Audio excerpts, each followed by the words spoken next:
Austin, please tell us, what is Lisa? All right, the game is I want to hurt the player, kind of upset the player. You make a lot of choices in the game, and it's kind of like, I don't know, have you guys seen the show Walking Dead? Yes. Yes. When you watch a show, like, they'll introduce new characters, whatever, and be like, hey, I really like that guy, he's cool, and then 2 episodes down the road, he gets killed off. It's like, oh, what the heck, but then they bring someone new in.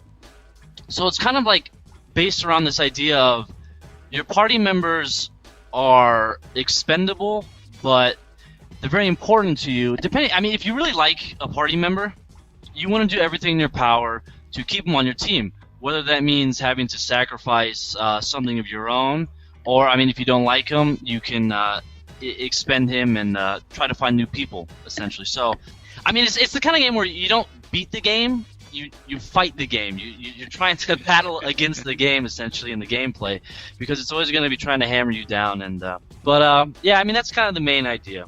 Because you've got some pretty interesting characters in there. I think in the demo that I played, my favorite was the guy who mooned people as a special power. Yeah, he early in development, he was going to kind of be your right-hand man, and he still is. He's your best friend in the game, and you've known him since childhood. But he's just this dumb, lovable guy. Much like all of the people. Yeah, so, this is cool. Yeah, there's a couple of the other characters there. So what's the base concept behind the world that we're inhabiting in Lisa? The base concept, I really am trying to make a whole world here, and I think that's like someone saying, well, what's Earth like? What's that? There's just so many different elements to it. So I guess the main concept is that you are just in this world trying to live, basically. What sort of influence are you taking? Very early on, Fist of the North Star. Obviously, like, aesthetically, Earthbound is a pretty clear inspiration. But I kind of just got the idea of the most overly masculine world. Everyone is just a complete idiot meathead.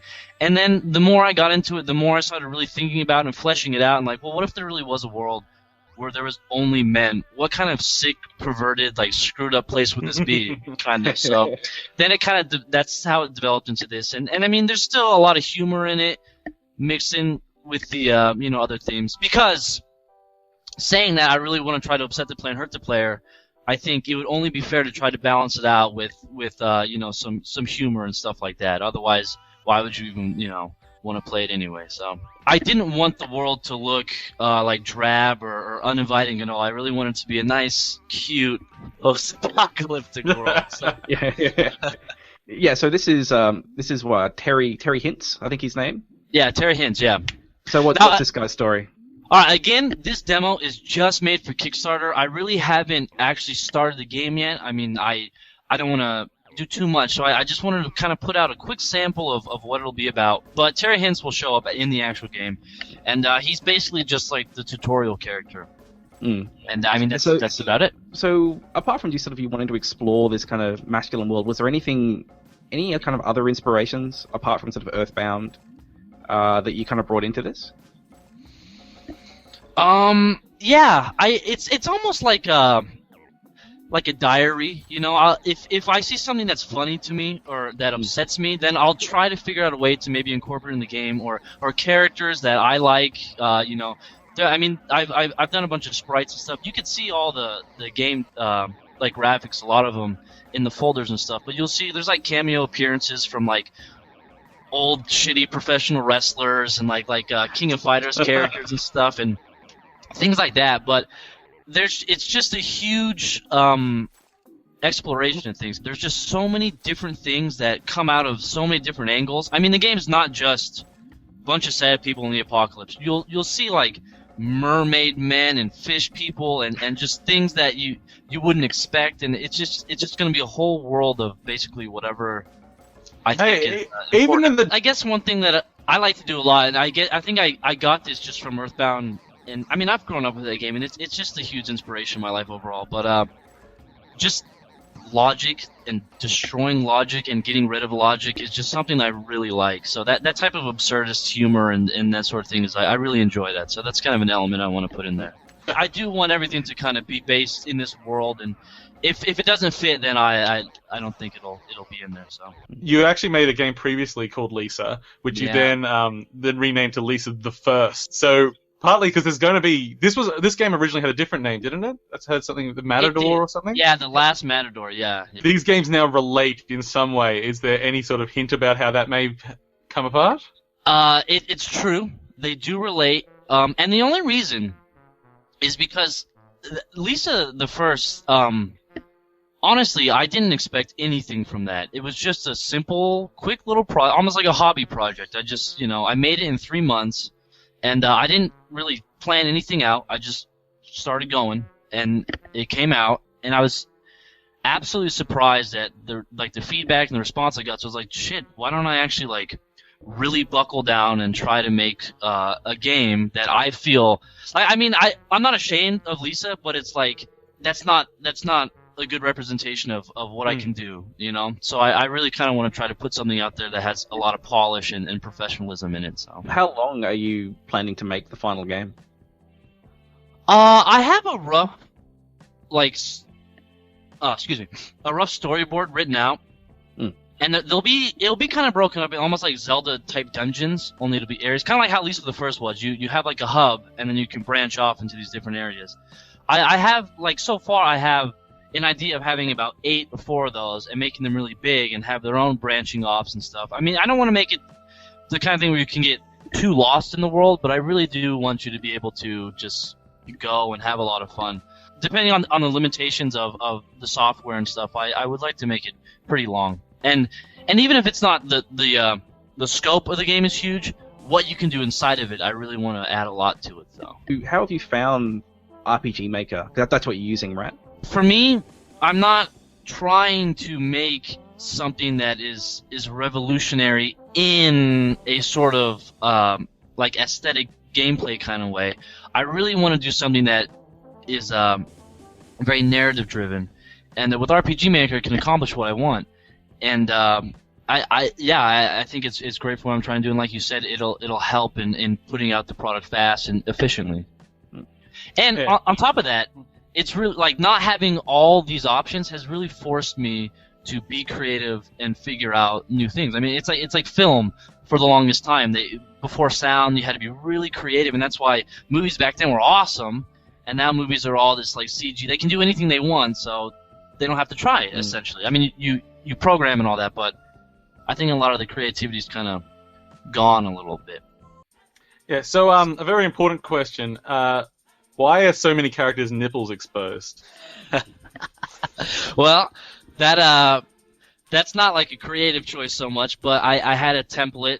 Yeah, I had a template of just this guy with this kind of half shirt shawl. There's old ladies wear shawls. That's kind of the style of the future, I guess. But I had that template, and then I just kept going and going, and I don't know. Initially it was going to be a lot of really big, buff, strong guys with no shirts, Fist of North Star kind of thing. Everyone's running around with no clothes on, but then I was like, yeah, I really doubt there'd be a lot of nutrition and that sort of thing. So they're all kind of out of shape guys with no shirts on, trying to look like they're a bunch of cool dudes. So yeah. How are you finding the Kickstarter experience so far? You know what? Yeah, to be honest, I may have jumped the gun and thought I'm ready. I got everything I need. Here it is. And then I do that, and I was like, holy shit! I have no clue what I'm doing. So I am definitely playing catch up right now. But I hope, whether this one gets funded or not, I'd like to do it again as soon as. I don't know what the rules are with Kickstarter, but I'd like to get out there, maybe kind of bring my troops back, build them up a little bit, and then send everything out with more polish on it. So I haven't given up by any means. If anything, I'm working harder, and that's just part of the chaos of it. But I definitely am playing catch up, and I'm trying to get information out there. And I've learned I'm not very good with PR. I'm not. Man. It's tough. Yeah, no, I got to learn how to smooth my way into things. Be like, hey, here's my game, look at it, buy it, blah, So I really got to work on that aspect. But I'll keep trying. This is something I definitely want to do, regardless of if it gets done now or not. It should get done. It will get done. So actually, that brings us to the point. You keep talking about sacrifice, and in a lot of the concept art, you are showing off. You're showing off the main character being deformed, having limbs chopped off, and things like that. Yeah. Is that the kind of visual sacrifice that we might see happen to a character throughout, where this could vary for player? The main character is the one that kind of takes the butt of everything, because he's the one that you'll be seeing as you're playing through the game. So making too much of a change like that, but it will definitely affect you a lot, not just aesthetically or your stats, but it'll be the kind of thing where, let's say you get your arm cut off and you have certain skills that you'll lose because of that, or if you lose an eye, your accuracy will go down, or things like that. And then if you get both your arms cut off, you lose a significant amount of skills. But in turn, you will learn new skills that you could only do if you happen, like biting and that sort of thing. You'll learn new kicks, but it won't completely destroy your experience. It'll just change it based on your decisions and stuff. So yeah, I sort of imagine an end game where one player could be like a horrible person that just looks completely pristine, and someone that like thinks they're a great martyr or something, and they're just a torso rolling around the screen. Yeah, and that would be great. I would love that's what I want. I want you to reflect back on what you've done to this poor man, or what you haven't done, what you've done to your other players. So yeah, having that kind of visual and affecting gameplay. I really want the choices to affect gameplay more than anything, because I think with games it's not just about the story. You have to figure out how to add the gameplay in there. So I think you'll care more if it affects how you experience the game. So. And do you have any experience, particularly in game design or anything, or is this completely self-taught as an enthusiast? No, I have a little bit of experience. I've done a lot of like camps and classes and stuff like that. And I mean, I've had RPG Maker ever since I was a kid, and I've moved on to different engines and stuff, but it's like I don't need to do this when I can accomplish this here, regardless of what the community feedback is, because I know it's like, oh, it's an RPG Maker game, anyone can do that, and it's like, yeah, anyone can. Yeah, we'll go ahead and do it. Do that, right? But it's who is going to put their own artwork and their own graphics and try to use the system differently and expand on it instead of just producing the same type of thing over and over. Yeah, and I think it's something that people don't really appreciate, like just the amount of effort that goes in, to making games, and like these tools that we're seeing these days. Yeah, they just make they make it easier, but there's still a lot more problems than just technical things to solve. Yeah, it's just one piece to a huge puzzle of things you have to create and put into it. So yeah, absolutely. Well, I have one, but it's not really a quick one though. But I guess what kind of motivates you to make games? I don't want to use the word hatred. That's a terrible word. That's not it. No, it's the hate inside me. No, it's no deep, dark, depressing thing like that. But it's just seeing a lot of like the things being produced, and I can't speak for a lot of indie games because I think a lot of them are great, and even some of the big title games. You got like The Last of Us and some of these things, but they're just kind of like a feeling of we can do better than this. I don't know, and I mean I'm not some sort of great artist or whatever, but I just really feel like it's like we could be pushing the genre just a little bit and just producing a fresh product, and I don't know. I mean, I see a lot of games, it's all something in space or something with wizards and warriors, and it's like, I don't know. Even the post-apocalyptic thing's been done 100 times over, but I mean, I just kind of want to produce something a little bit different to give maybe a different feeling or experience when you're playing a game. I do want everything to kind of be based